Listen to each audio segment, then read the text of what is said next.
Nagsagawa ng search and rescue exercise ang iba't ibang ahensya ng gobyerno sa Dolomite Beach sa Manila Bay kaninang umaga.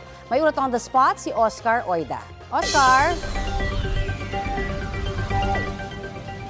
Yes, Connie, isang bumagsak na eroplano ang senaryo na sinanay sa Philippine Search and Rescue Exercise o SAREX 2026 dito sa Manila Bay.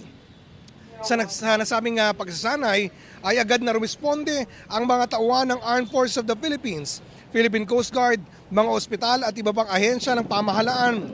Layunin ng nasabing simulated field exercise na subukin at palakasin pa ang kahandaan ng mga search and rescue units sa bansa, kasama ang kanilang mga communication system at mga proseso sa panahon ng emergency.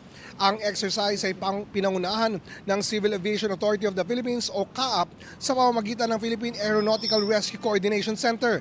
Ayon sa mga organizer, mahalaga ang ganitong pagsasanay upang masubok ang bilis ng responde, koordinasyon ng mga ahensya at matukoy ang mga dapat pang pagbutihin sa mga operasyon sa panahon ng sakuna.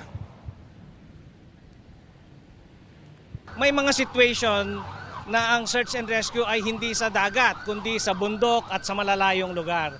Pero ang tinitingnan natin is yung structure, yung organization, lahat ng involved, yung interagency coordination, at saka yung safety na gusto natin ma-assure yung riding public na meron tayong situation na ganito, na meron tayong capability na ganito para pag dumating ang sitwasyon na meron tayong mga accident and incidents, ready ang response natin.